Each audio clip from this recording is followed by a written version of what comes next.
باز آ باز آ ہر آنچے ہستی باز آ گر کافرو گبرو بت پرستی باز آ این درگاہ ما درگاہ نو امیدی نیست گر صد بار توبہ شکستی باز آ۔ حضرت میری طبیعت ٹھیک نہیں ہے، مجھے جانا ہے، تو میں بہت مختصر سے وقت میں اپنی بات کو ختم کر کے رخصت ہو جاؤں گا۔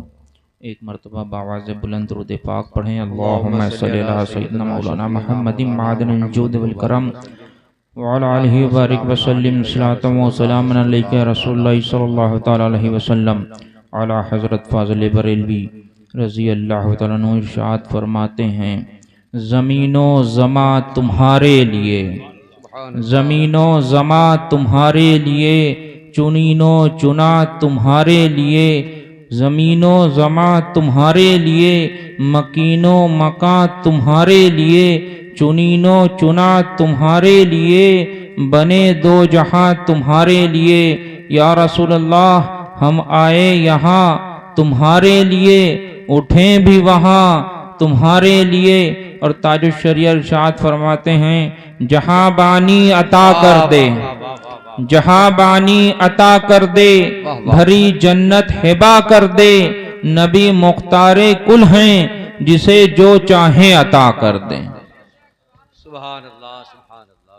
میں نے قرآن کی ایک آیت کی تلاوت کی جس کا سیدھا سادہ مفہوم کہ تم تمام امتوں میں بہتر ہو، لوگوں میں چنے گئے ہو، کیونکہ تم بھلائی کا حکم دیتے ہو اور برائی سے روکتے ہو، ہے نا؟ میں بہت مختصر سی بات کروں گا۔ ایک مرتبہ حضرت مقاتل بن سلیمان رضی اللہ عنہ سے مروی ہے، فرماتے ہیں کہ ایک مرتبہ حضرت موسیٰ علیہ السلام نے اللہ تعالیٰ سے عرض کیا، اے پروردگار عالم، میں توریت کی تختیوں میں ایک امت کا ذکر پاتا ہوں، میں توریت کی تختیوں میں ایک امت کا ذکر پاتا ہوں کہ اے پروردگار عالم، وہ شافع و مشفع ہوگی، وہ لوگوں کی شفاعت کرے گی اور اس کی شفاعت قبول کی جائے گی۔ اے پروردگار عالم اس کو میری امت بنا دے۔ رب تعالیٰ ارشاد فرماتا ہے کہ وہ امت میرے محبوب محمد مصطفیٰ صلی اللہ تعالیٰ علیہ وسلم کی امت ہے۔ پھر حضرت موسیٰ علیہ السلام عرض کرتے ہیں، اے پروردگار عالم، میں توریت کی تختیوں میں ایک امت کا ذکر پاتا ہوں جس کے جو پانی اور مٹی سے غسل کر لے گی، وضو کر لے گی، اس کو میری امت بنا دیں۔ اللہ تعالیٰ ارشاد فرماتا ہے، اے موسیٰ وہ میرے محمد مصطفیٰ صلی اللہ تعالیٰ علیہ وسلم کی امت ہے۔ پھر حضرت موسیٰ علیہ السلام عرض کرتے ہیں، اے پروردگار عالم، الواحد توریت میں ایک امت کا ذکر پاتا ہوں، میں دیکھتا ہوں کہ اس کے 70,000 لوگ بنا حساب و کتاب کے جنت میں داخل کر دیے جائیں گے۔ اے پروردگار عالم اس کو میری امت بنا دے۔ پھر اللہ تعالیٰ ارشاد فرماتا ہے، اے موسیٰ وہ میرے محبوب محمد مصطفیٰ صلی اللہ تعالیٰ علیہ وسلم کی امت ہے۔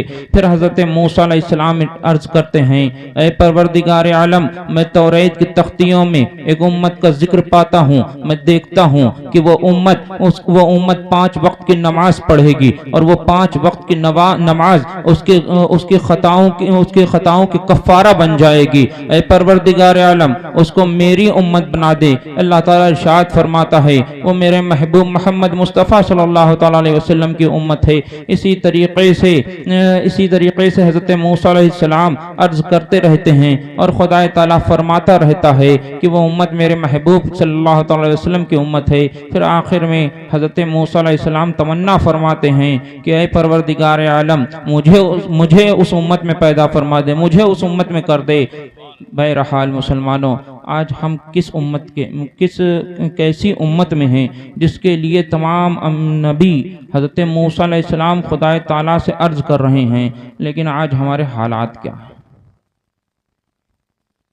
آج ہمارے حالات کیا ہیں؟ نمازوں سے ہم دور ہو گئے، دین سے ہم دور ہو گئے۔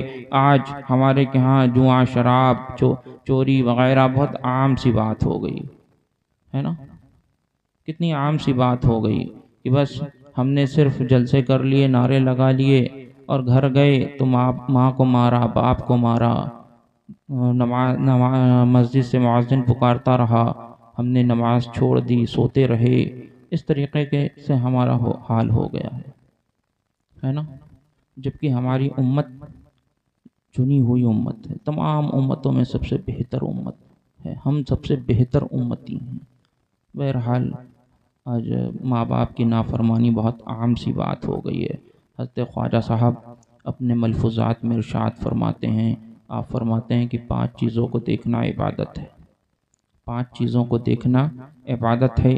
سب سے پہلی چیز کہ والدین کے چہرے کو دیکھنا عبادت، والدین کے چہرے کو دیکھنا عبادت۔ خواجہ صاحب فرماتے ہیں، حدیث پاک میں آیا کہ جس نے ثواب کی نیت سے اللہ کے لیے اپنے والدین کے چہرے کو دیکھا تو خدائے تعالیٰ اس کے نامہ اعمال میں ایک حج کا ثواب لکھ دیا کرتا ہے۔ پھر خواجہ صاحب ایک حکایت بیان فرماتے ہیں، آپ فرماتے ہیں کہ پہلے زمانے میں ایک نوجوان تھا جو بڑا گنہگار تھا، اور جب وہ انتقال کر گیا تو کسی نے اسے خواب میں دیکھا تو دیکھنے والا دیکھتا ہے کہ وہ نوجوان جنت میں حاجیوں کے ساتھ ٹہل رہا ہے۔ خواجہ صاحب کو خواب دیکھنے والا سوال کرتا ہے کہ اے نوجوان، تو بڑا گنہگار تھا، پھر تیری مغفرت اور تو حاجیوں کے زمرے میں کیسے پہنچا؟ تو وہ نوجوان کہتا ہے کہ میری ایک بوڑھی ماں تھی، جب میں گھر سے نکلا کرتا تھا تو اپنی ماں کے قدموں میں سر رکھ دیا کرتا تھا۔ میری ماں دعا دیتی تھی کہ اللہ تعالیٰ تجھے بخش دے اور تیرا حشر حاجیوں کے ساتھ کرے۔ یہ میری ماں کی دعاؤں کا ثمرہ ہے کہ خدائے تعالیٰ نے مجھے بخش دیا اور میرا حشر حاجیوں کے ساتھ کیا۔ لیکن مسلمانوں، آج ہمارا حال کیا ہے؟ آج ہم اپنے والدین کے ساتھ کیسے سلوک کرتے ہیں؟ آج بوڑھا باپ ہوتا ہے، ہم اس سے سوال کرتے ہیں، تو نے میرے لیے کیا ہے نا؟ یہ سوال بہت عام سا ہو گیا ہے۔ آج بوڑھا باپ ہوتا ہے، بیمار ہو جاتا ہے، دوا کے لیے پیسے نہیں ہوتے، ہم اس کی دوا کے لیے ہمارے پاس پیسے نہیں ہوتے، بیوی کو گھمانے کے لیے ہم بازار لے کے چلے جاتے ہیں، ہاں ہے نا؟ آج ہمارا حال یہ ہو گیا کہ ہم باپ کو مارتے ہیں، گالیاں دیتے ہیں، ماں کو جھڑک دیا کرتے ہیں۔ لیکن ایک زمانہ وہ یاد کرو کہ جب تم چھوٹے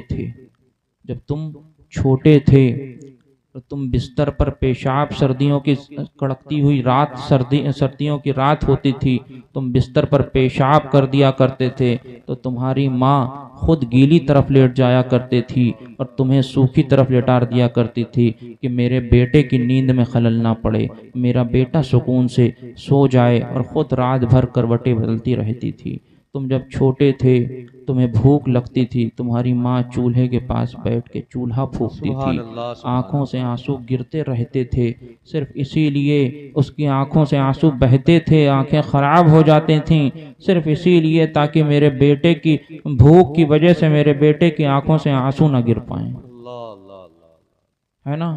جب تم چھوٹے تھے، تمہارا باپ شدید گرمی میں بازار جاتا تھا، محنت کرتا تھا، مشقت کرتا تھا، اپنی خواہشات کو مارتا تھا تاکہ ہم اپنے بیٹے کی خواہشات کو پورا کر سکیں، ہے نا؟ لیکن آج ہم ان کے ساتھ سلوک کیسا کرتے ہیں، ہے نا؟ حضرت بایزید بسطامی رضی اللہ تعالیٰ عنہ جب 7 سال کی عمر کے تھے تو آپ اپنے استاد محترم کے پاس پڑھنے گئے۔ جب وہ ابی والدین احسانہ پر پہنچے تو استاد سے پوچھا اس کا مطلب کیا ہے؟ استاد نے کہا کما حقہ، اپنے والدین کا حق ادا کرنا۔ فوراً بستہ باندھا، آپ گھر واپس آئے، ماں سے کہا اے ماں، اپنے رب کے حضور میرے لیے دعا فرما دے۔ ماں نے 2 رکعت نماز نفل پڑھی، حضرت بایزید بسطامی کا ہاتھ پکڑا، قبلہ رو کیا اور ان کے حق میں دعا فرما دی۔ ندائے غیبی آ گئی کہ میں نے بایزید بسطامی کو سلطان العارفین بنا دیا۔ سبحان اللہ، سبحان اللہ، سبحان اللہ۔ جب بایزید بسطامی سے پوچھا گیا اے بایزید بسطامی، آپ کو یہ مراتب کیسے ملے؟ تو حضرت بایزید بسطامی فرماتے ہیں کہ میری ماں کی خدمت کرنے کی بنا پر ملے۔ ایک روز حضرت بایزید بسطامی کی ماں بایزید بستامی سے کہتی ہیں کہ اے بایزید دروازے کا ایک پٹ بند کر دو۔ حضرت بایزید بستامی دروازے کے پاس جاتے ہیں، اب پشو پیش میں پڑے ہیں کہ میری ماں نے دایاں پٹ بند کرنے کو کہا تھا یا بایاں پٹ بند کرنے کو کہا تھا۔ اب سوچنے لگے کہ اگر میری ماں نے دایاں بند کرنے کو کہا ہوگا میں بایاں بند کر دوں گا تو کہیں میری ماں کا دل نہ ٹوٹ جائے، اگر بایاں بند کرنے کو کہا ہوگا اور میں دایاں بند کر دوں گا تو کہیں میری ماں کے دل کو تکلیف نہ پہنچ جائے۔ اسی پشو پیش میں صبح ہو جاتی ہے نا۔ آج سب سے پہلے یہاں سے جائیے گا جس کے والدین اس سے ناراض ہیں، اپنے والدین سے معافی مانگیے گا، کیونکہ والدین کی رضا میں خدا کی رضا ہے، بے شک ہے نا۔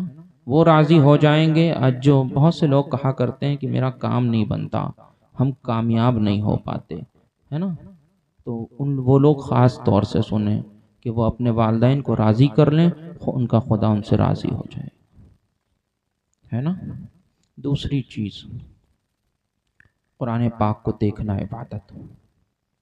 قرآن پاک کو دیکھنا عبادت۔ خواجہ صاحب اپنے ملفوظات میں فرماتے ہیں جس نے قرآن پاک کو دیکھا اور پڑھا اس کے نامہ اعمال میں 2 ثواب لکھ دیے جاتے ہیں، اور جس نے قرآن کے صرف ایک لفظ کو پڑھا تو اس کے نامہ اعمال میں 10 نیکیاں لکھ دی جاتی ہیں اور اس کی 10 بدیاں مٹا دی جاتی ہیں۔ سبحان اللہ۔ پھر آپ فرماتے ہیں، ایک حکایت بیان فرماتے ہیں کہ حضرت محمود غزنوی کا جب انتقال ہوا کسی نے خواب میں دیکھا تو پوچھنے والا پوچھتا ہے اے محمود غزنوی کیا معاملہ پیش آیا؟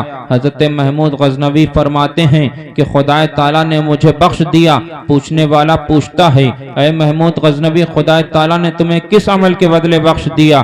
حضرت محمود غزنوی فرماتے ہیں کہ ایک روز میں ایک کے گھر پہ مہمان بن کر گیا تھا، جب میں وہاں رات میں لیٹنے لگا تو میں نے دیکھا کہ طاق میں قرآن پاک رکھا ہوا ہے۔ میرے دل میں خیال آیا کہ اے محمود غزنوی یہاں قرآن پاک رکھا ہے، یہاں ہم کیسے آرام کریں گے؟ پھر فوراً خیال آیا کہ اے محمود غزنوی اس قرآن پاک کو دوسری جگہ منتقل کر دیا جائے تاکہ ہم آرام کر لیں۔ پھر فوراً خیال آیا کہ اے محمود غزنوی اپنی آرام کے لیے قرآن کو دوسری جگہ منتقل کر رہے ہو۔ پھر پوری رات گزر گئی، حضرت محمود غزنوی قرآن پاک کی تعظیم میں بیٹھے رہے۔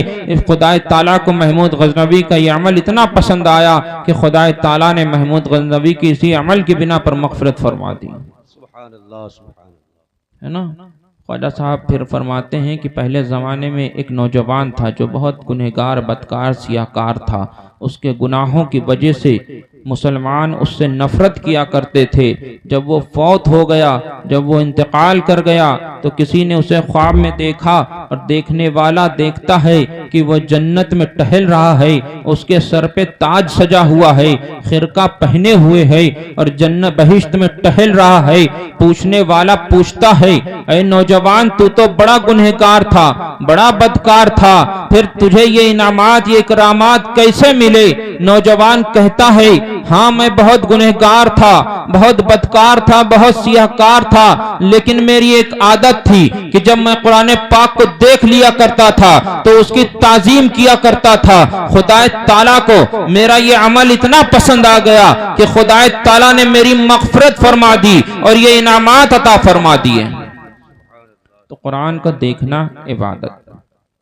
تو کرنا یہ ہے کہ سب سے پہلی چیز کہ جب صبح اٹھیے تو سب سے پہلے اپنے والدین کو سلام کیجیے، ہے نا۔ سلام کرنا سنت ہے، اور صرف اتنا سوچ لیجئے کہ نہیں ان کے چہرے کو دیکھنا عبادت۔ آپ گھر میں رہیں گے والدین کے چہرے پہ نظر ویسے بھی پڑے گی، تو صرف اتنا کر لیجئے گا کہ ان کو صبح سلام کر لیجئے گا، آپ کے نامہ اعمال میں ایک سنت کا ثواب لکھ دیا جائے گا، اور جب آپ والدین کے چہرے کو ثواب کی نیت سے دیکھیں گے تو آپ کے نامہ اعمال میں ایک حج کا ثواب لکھ دیا جائے گا۔ صبح ہوگی اتنا ثواب آپ کے نامہ اعمال میں لکھ دیا جائے گا، ہے نا۔ تیسری چیز علماء کے چہرے کو دیکھنا عبادت۔ حضرت خواجہ صاحب فرماتے ہیں کہ جس نے کسی عالم دین کو کے چہرے کو دیکھا، محبت سے دیکھا، تو خدا تعالیٰ ایک فرشتہ پیدا فرما دیتا ہے جو قیامت تک اس کے لیے مغفرت کی دعا کیا کرتا ہے۔ پھر آپ آگے فرماتے ہیں کہ جس نے جس کے دل میں علماء اور مشائخ کی محبت ہوتی ہے تو اس کے نامہ اعمال میں 1000 سال کی نیکیاں لکھ دی جاتی ہیں، اور وہ اسی اسنا میں مر جاتا ہے تو اس کو علماء کا درجہ ملتا ہے، اسی کا نام مقام علیین ہے۔ پھر خواجہ صاحب فرماتے ہیں کہ میں نے فتاوی ظاہریہ میں پڑھا ہے کہ جس نے کسی عالم دین کے پاس آمد و رفت رکھی یا 7 دن تک کسی عالم دین کی خدمت کی تو خدا تعالیٰ اس کے نامہ اعمال میں 7000 سال کی نیکیاں لکھ دیتا ہے۔ وہ نیکیاں اس طور سے ہوتی ہیں کہ دن میں روزے دار کی طرح، رات میں کھڑے ہو کر عبادت گزار کی طرح۔ پھر خواجہ صاحب ایک حکایت بیان فرماتے ہیں، آپ فرماتے ہیں پہلے زمانے میں ایک شخص تھا جو علماء کو دیکھ کر ازروع حسد اپنا چہرہ پھیر لیا کرتا تھا۔ جب وہ فوت ہو گیا، جب اس کا انتقال ہو گیا تو لوگ اس کا چہرہ قبلہ رو کرنے لگے۔ اب اس کا چہرہ قبلہ رو نہیں ہو رہا ہے۔ اب اتنے میں ایک ندائے غیبی آتی ہے کہ دنیا میں یہ علماء اور مشائخ کو دیکھ کر روگردانی کیا کرتا تھا، میں نے اپنی رحمت سے اس کے چہرے کو پھیر دیا ہے اور بروز محشر میں اس کا حشر ریچھ کی شکل میں کروں گا۔ سبحان اللہ سبحان اللہ۔ اپنے علماء سے محبت کیجئے، ان کی عزت کیجئے، ان کی تعظیم کیجئے۔ حضرت محدث دہلوی فرماتے ہیں جو کسی عالم دین کو برا کہے، ان کو حقارت کی نظر سے دیکھے یا ان کو حقارت کی نظر سے دیکھے تو خدا تعالیٰ اس کی 10 نسلوں میں کوئی عالم دین نہیں پیدا فرماتا۔ پھر حضرت امام حسن بصری فرماتے ہیں کہ اگر یہ علماء دین نہ ہوتے تو عوام ڈنگرووں جیسی زندگی گزارتی۔ اللہ اللہ اللہ۔ اپنے علماء اپنے ائمہ کی عزت کیجئے، ہے نا، ان کی تعظیم کیجئے۔ اگر آپ بازار سے جا رہے ہیں، مان لیجئے آپ کے امام صاحب، مسجد کے امام صاحب سامنے سے تشریف لا رہے ہیں، کسی بات پہ آپ ان سے ناراض ہیں تو وہ جانے، اگر ان کا کام جانے، آپ کا کام ہے کہ ان کے چہرے کو دیکھ کر ان کی عزت تعظیم کر کے اپنے نامہ اعمال میں ثواب لکھوانا۔ آپ اپنا کام کرتے رہیے، ہے نا۔ چوتھی چیز کعبے کو دیکھنا عبادت۔ خواجہ صاحب فرماتے ہیں کہ جس نے کعبے کو دیکھا اس کے نامہ اعمال میں 1000 سال کی نیکیاں لکھ دی جاتی ہیں اور 1 حج کا ثواب لکھ دیا جاتا ہے۔ اور جب وہ مر جاتا ہے، انتقال کر جاتا ہے تو اس کو اولیاء کا درجہ ملتا ہے۔ 5ویں چیز اپنے پیر کے چہرے کو دیکھنا عبادت۔ حضرت خواجہ عثمان ہارونی رضی اللہ تعالیٰ عنہ ارشاد فرماتے ہیں جس نے کما حقہ اپنے پیر کی 1 دن خدمت کی اس کے نامہ اعمال میں 1000 سال کی نیکیاں لکھ دی جاتی ہیں، ہے نا۔ تو آپ صرف دیکھ کر اپنے علماء، اپنے والدین کو ان کی فرمانبرداری کر کے اپنے نامہ اعمال میں نیکیاں لکھوائیے۔ بہرحال بہت زیادہ وقت ہو رہا ہے۔ ہمارا مسلک اعلیٰ حضرت، سبحان اللہ سبحان اللہ، ہے نا، ہمارا مسلک اعلیٰ حضرت ہے۔ اس پر مضبوطی سے قائم رہیے گا۔ ابھی ہمارے مولانا مونس صاحب قبلہ کربلا کے تعلق سے کچھ فرما رہے تھے، تو ہاں، کربلا کے میدان میں حضرت امام زین العابدین نے اپنے والد حضرت امام حسین رضی اللہ تعالیٰ عنہ کو آواز دی تھی، باوا جان کہہ کر پکارا تھا۔ جب میرے آقا امام حسین رضی اللہ تعالیٰ عنہ تشریف لائے تو دیکھا کہ حضرت امام زین العابدین بخار کے عالم میں نقاہت کے ساتھ چھڑی پکڑ کے کھڑے ہیں، عرض کرتے ہیں اے بابا جان، ہمیں بھی میدان کارزار میں جانے کی اجازت دیجیے۔ میرے آقا امام حسین ارشاد فرماتے ہیں اے زین العابدین، اگر تم میدان کارزار میں چلے گئے، شہید ہو گئے اور مجھ سے میرے نانا جان نے سوال کر دیا اے حسین تم نے میری نسل کو ختم کر دیا تو میں اپنے نانا جان کو کیا جواب دوں گا؟ امام زین العابدین نے پھر کہا تھا کہ اے بابا جان، مجھے جانے کی اجازت دیجیے۔ پھر میرے آقا نے ارشاد فرمایا، میرے آقا امام حسین نے ارشاد فرمایا تھا اے زین العابدین، تم سے تو سیدوں کی نسل چلے گی، اے زین العابدین تم سے ہماری نسل چلے گی۔ اس کے بعد ہمارے آقا امام حسین رضی اللہ تعالیٰ عنہ نے حضرت امام زین العابدین کو اپنے سینے سے لگایا تھا۔ سینے سے لگانے کے بعد اپنے نانا جان مصطفیٰ جان رحمت سے ملی ہوئی تمام امانتوں کو، اپنے بڑے بھائی حضرت امام حسن سے ملی ہوئی تمام امانتوں کو، اپنے بابا جان علی المرتضی رضی اللہ تعالیٰ عنہ سے ملی ہوئی تمام امانتوں کو امام زین العابدین کے سینے میں منتقل کیا تھا۔ اس کے بعد یہ امانتیں سینہ بسینہ منتقل ہوتی رہیں، یہی امانت منتقل ہو کر حضرت خواجہ غریب نواز کے سینے میں آئی۔ جب یہ امانت خواجہ غریب نواز کے سینے میں آئی تو خواجہ غریب نواز نے ہندوستان کی زمین پر 90 لاکھ کو کلمہ پڑھایا۔ یہی امانت منتقل ہو کر خواجہ غریب نواز کے سینے سے منتقل ہو کر خواجہ قطب الدین بختیار کاکی کے سینے میں گئی۔ جب خواجہ قطب الدین بختیار کاکی کے سینے میں پہنچی اس کے بعد یہ امانت منتقل ہو کر فاتح بلگرام صاحب الدعوت الصغریٰ واسطے بلگرامی کے سینے میں منتقل ہوئی۔ جب یہ امانت فاتح بلگرام کے سینے میں منتقل ہوئی تو فاتح بلگرام نے بلگرام کے سرزمین سے اپنے رب کے حضور ہاتھوں کو اٹھایا، عرض کیا اے پروردگار عالم میری نسل کو قیامت تک باقی رکھ۔ اس کے بعد دوبارہ اپنے ہاتھوں کو اٹھایا، عرض کیا اے پروردگار عالم میری نسل، میری ہر نسل میں اولیاء اللہ پیدا فرما۔ پھر دوبارہ ہاتھوں کو اٹھایا، عرض کیا اے پروردگار عالم میری نسل میں جو قرآن پسند ہو تو اس کی غیب سے مدد فرما۔ نعرہ تکبیر، نعرہ رسالت، فیضان حضور فاتح بلگرام، شہزادے حضور فاتح بلگرام، خاندان سرکار فاتح بلگرام، نعرہ حیدری۔ واہ واہ واہ۔ فاتح بلگرام نے اپنے رب کے حضور عرض کیا تھا میری نسل کو قیامت تک باقی رکھ۔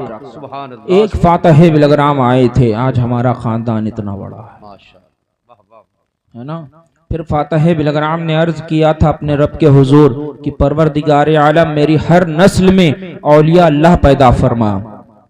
کوئی سید محمد سالار بن کر پیدا ہوا، کوئی میر عبد الواحد بلگرامی بن کر پیدا ہوا، کوئی صاحب العرفان سید محمد قادری بلگرامی بن کر پیدا ہوا، کوئی لطف اللہ اور شلدہ بلگرامی بن کر پیدا ہوا، کوئی میر زین العابدین واسطے بلگرامی بن کر پیدا ہوا، کوئی شاعر رسول مہریروی بن کر پیدا ہوا، کوئی شاہ برکت اللہ مہریروی بن کر پیدا ہوا، کوئی میر غلام علی آزاد بلگرامی بن کر پیدا ہوا، کوئی علامہ مرتضی حسن زبیدی بن کر پیدا ہوا، کوئی میر مبارک محدث بلگرامی بن کر پیدا ہوا، کوئی علامہ اجمل بلگرامی بن کر پیدا ہوا، کوئی میر سید قطب بلگرام، میر سید زین العابدین واسطی بلگرامی بن کر پیدا ہوا۔ بہرحال یہ امانتوں کا سلسلہ چلتا رہا۔ جب فاتح بلگرام کے بیٹے سید محمد سالار کے سینے میں یہ امانت آئی، پھر فاتح بلگرام کے بیٹے سید محمد سالار نے اور سید محمد عمر نے اپنے بلگرام کی سرزمین سے اپنے والد فاتح بلگرام کا صدقہ باٹا۔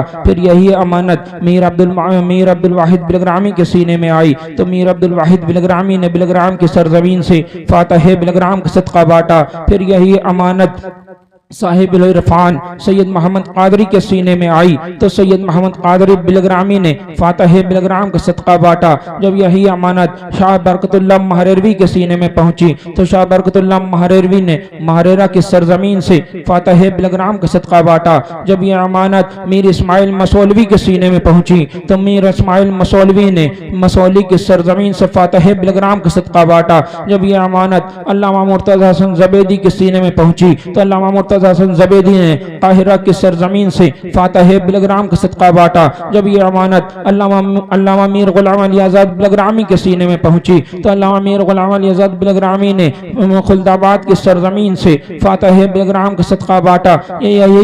جب یہی امانت قطب بلگرام میر سید زین العابدین واسطی بلگرامی کے سینے میں پہنچی، میر سید زین العابدین واسطی بلگرامی نے بلگرام کی سرزمین سے اپنے جد اعلیٰ کا صدقہ باٹا۔ بہرحال یہ امانتوں کا سلسلہ چلتا رہا، آج بھی باقی ہے۔ بہرحال جب اعلیٰ حضرت فاضل بریلوی مولانا صاحب فرما رہے تھے کہ جب اعلیٰ حضرت فاضل بریلوی امام محمد رضا خان علیہ الرحمہ مہریرہ شریف تشریف لے گئے تو شاہ رسول مہریرہ میں ٹوٹی ہوئی چٹائی پر بیٹھ کر آپ کا انتظار کر رہے تھے۔ جب اعلیٰ حضرت فاضل بریلوی مہریرہ پہنچے ہیں تو جب شاہ رسول مہریروی کی نظر اعلیٰ حضرت پر پڑی تو شاہ رسول مہریروی نے دیکھا کہ ان کے سینے میں عشق رسول بھی ہے، ان کے قلم میں بھی دم ہے، ان کے بازوؤں میں بھی دم ہے۔ خانقاہ برکات اسی وقت پکار اٹھی، مسلک اعلیٰ حضرت زندہ باد۔ واہ واہ واہ واہ واہ واہ واہ واہ واہ، یہ کسی اور نے نہیں کہا تھا بلکہ فاتح بلگرام کے ایک شہزادے نے کہا تھا کہ مسلک اعلیٰ حضرت زندہ باد۔ فاتح بلگرام کے شہزادے نے کہہ دیا کہ مسلک اعلیٰ حضرت زندہ باد، تو انشاءاللہ یہ مسلک قیامت تک زندہ باد رہے گا۔ نعرے تکبیر، نعرے رسالت، مسلک اعلیٰ حضرت سادات کرام بلگرام شریف، خانوادہ حضور فاتح بلگرام۔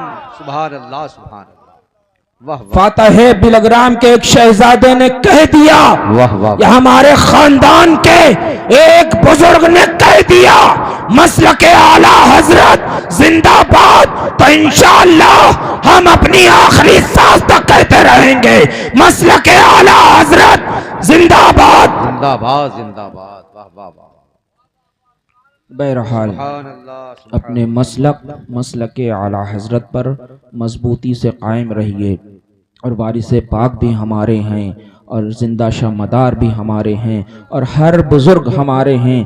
آپ جانتے ہیں ہمارے گھر کا ایک دستور ہے کہ ہمارے گھر میں جب کوئی نئی کار آتی ہے، نئی گاڑی خرید کے آتی ہے تو پہلے وارث پاک کی بارگاہ میں لے جائی جاتی ہے، سبحان اللہ، اس کے بعد ہم لوگ سفر کرتے ہیں۔ میرے چچا حضور رئیس الاتقیاء سید ویس مصطفیٰ واسطی بلگرامی ہمیشہ جب بھی کوئی نئی گاڑی لے کر آئے تو پہلے گاڑی کو وارث پاک کی بارگاہ میں بھیجا، اس کے بعد سفر کیا۔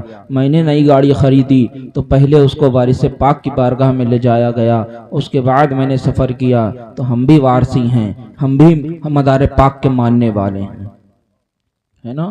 میں تو ایک بات کہتا رہتا ہوں، اکثر کہی ہے کہ جو کسی بھی بزرگ کا گستاخ مسلک اعلیٰ حضرت والا نہیں ہو سکتا۔ وہ کچھ بھی ہو سکتا ہے لیکن مسلک اعلیٰ حضرت والا نہیں ہو سکتا، ہے نا۔ تو بہرحال اپنے مسلک اعلیٰ حضرت پر مضبوطی سے قائم رہیے۔ استغفر اللہ ربی من کل ذنب واتوب الیہ وما علینا الا البلاغ۔ السلام علیکم۔